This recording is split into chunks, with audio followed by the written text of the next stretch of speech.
এসেছেন। আপনারা জানেন যে আমাদের যে দেশের যে মাননীয় প্রধানমন্ত্রী তার সহধর্মিণী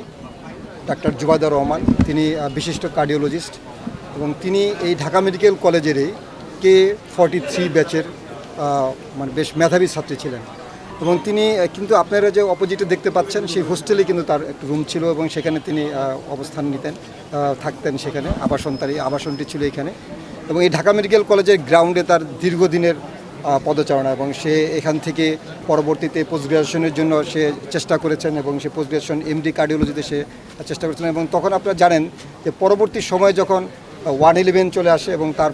যে জিয়া পরিবারের প্রতি যে একটি রসানল তৈরি হয়েছিল এবং সেই জিয়া পরিবারের প্রতি যে অন্যায় অত্যাচার যেটা হয়েছে এবং তারও শিকার কিন্তু ডাক্তার জুবাইদা রহমান হয়েছিলেন এবং সেই সময় তিনি যে চাকরি করতেন এবং পরবর্তীতে তাকে বাধ্য হয়ে অনেকটা বিদেশে যেতে হয়েছিল এবং কিন্তু তিনি বিদেশে যেই তার যে পেশা, তার যে মেধার যে বিকাশ সেটি কিন্তু তিনি বন্ধ করেননি। তুমি সেখানে গিয়েও কিন্তু তিনি MSc-তে তিনি নিয়েছেন এবং আপনারা জানেন যে ইউকের যে ইম্পেরিয়াল কলেজ সেখান থেকে তিনি সর্বোচ্চ নাম্বার পেয়ে কিন্তু তিনি কার্ডিওলজিতে তিনি কিন্তু তার মেধার স্বাক্ষর কিন্তু সেখানে রেখেছেন এবং আমরা পরবর্তীতে 17 বছরের যে দীর্ঘ সংগ্রাম, যে দীর্ঘ আন্দোলন, সেই আন্দোলনেও কিন্তু পরোক্ষভাবে তিনি কিন্তু ভূমিকা রেখেছেন। যেমন আমরা যখন ফিলিস্তিন দূতাবাসে আমাকে যখন পাঠানো হয়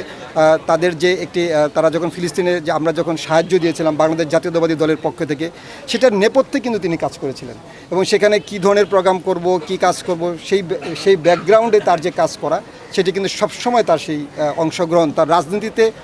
বলেন যে প্রত্যক্ষভাবে না থাকলেও পরোক্ষভাবে তার কিন্তু অংশগ্রহণটা আমরা কিন্তু সবসময় দেখতে পেয়েছি এবং তিনি সবসময় যে ডাক্তারদের, বিশেষ করে করোনাকালীন সময়ে যে আমাদের যে ভূমিকা, বাংলাদেশ জাতীয়তাবাদী দলের ডাক্তাররা যে ভূমিকা রেখেছেন এবং সেখানে কি করা যায়, মেডিকেল টিম গঠন করে কিভাবে কাজ করা যায়, সেখানেও কিন্তু তার একটি ভূমিকা ছিল। এবং আপনার তাই নয়, দেখুন যে আপনার যে অন্য সংগঠন আছে, সহযোগী সংগঠন আছে, সেখানেও কিন্তু তার ফাউন্ডেশনের মাধ্যমে জার্মান যে ফাউন্ডেশন আছে সেই ফাউন্ডেশনে কিন্তু তাকে কিন্তু তার একটা বড় ভূমিকা থাকে এবং তাকে সেখানে আমরা দেখতে পাচ্ছি। তাই আমরা এই ডাক্তার জুবাইদা রহমানের এই জন্মদিন উপলক্ষে আমাদের যদিও আমাদের প্রোগ্রামটি আগে করার কথা ছিল, আমরা সেই প্রোগ্রামটিকে বিভিন্ন কারণে আমাদের সেই প্রোগ্রামটিকে আমরা আজকে এনে এসেছি এবং সেখানে আমাদের প্রোগ্রামে আপনারা দেখতে পেয়েছেন যে বৃক্ষরোপণ কর্মসূচি আমরা করছি এবং সেই বৃক্ষরোপণ কর্মসূচিতে আমাদের যে ঢাকা মেডিকেল কলেজের যে প্রিন্সিপাল তিনি আছেন এবং নাককানকলার যে হেড যিনি আছেন, বিভাগীয় প্রধান তিনি আছেন, অর্থোপেডিক্সের যে বিভাগীয় প্রধান তারা আছেন এবং এখানে অসংখ্য ছাত্রছাত্রী যারা বিভিন্ন সময়ে ঢাকা মেডিকেল কলেজের যারা এক সময় লিড দিয়েছেন সেই সকল চিকিৎসকবৃন্দ কিন্তু স্বনামধন্য চিকিৎসকবৃন্দ এখানে আছেন। শুধু তাই নয়, এখানে আমাদের যে নার্সেস অ্যাসোসিয়েশনের যে নেত্রী তিনি আছেন, তারপরে আমাদের যে কর্মচারী ঐক্য পরিষদের যে নেতা আছেন তারা আছেন এবং এমটেবের নেতৃবৃন্দ আছেন, সকলেই কিন্তু এখানে সম্মিলিতভাবে তারা যে আজকে যে আয়োজনটি করেছেন, আমি ঢাকা মেডিকেল কলেজের এই যে ঐক্যবদ্ধভাবে তাদের যে আয়োজন, এই আয়োজনকে আমি ধন্যবাদ জ্ঞাপন করছি এই সকল শ্রেণীর নেতৃবৃন্দকে যে তারা এই ধরনের একটি অনুষ্ঠান আয়োজন করতে পেরেছেন। তবে আমি মনে করি এই সবুজায়ন, যে সবুজায়নটি যেটা আমরা যেটি এখানে বৃক্ষরোপণ একটি উদ্দেশ্য আছে, কিন্তু বৃক্ষরোপণ মিনস হলো যে এটি সবুজায়ন। কারণ আপনারা দেখেছেন যে শহীদ রাষ্ট্রপতি জিয়া রহমানও কিন্তু সৌদি আরবে যে নিম গাছ যে রোপণ করেছিলেন, সেখানে নিম গাছ যে দিয়েছেন সেটা কিন্তু এখনও কিন্তু নিম ট্রি হিসাবে কিন্তু সেখানে বিখ্যাত এবং তার কিন্তু জিয়া ট্রি হিসেবে যেটা চলছে সেখানে কিন্তু এখনও যারা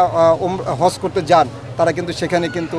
তাদের ওই নিম গাছের নিচে কিন্তু তারা আশ্রয় নেন অনেকেই। তা আমাদের যে এই যে সবুজায়ন, এই সবুজায়নটি যেন আমাদের যারা যে সকল চিকিৎসক ভাইয়েরা এবং চিকিৎসা পেশার সাথে যারা জড়িত আছেন তারাও যেন এই সবুজায়নটাকে যেন তাদের হৃদয়ে যেন তারা ধারণ করতে পারেন। কারণ রুগীদের সেবা করার জন্য যে মানুষের যে একটি হৃদয় দরকার হয়, সেই হৃদয়টি যেন সঠিকভাবে ধারণ করতে পারেন, সেটিরও কিন্তু একটি মূল প্রতিপাদ্য বিষয় আজকের যে বৃক্ষরোপণ কর্মসূচি।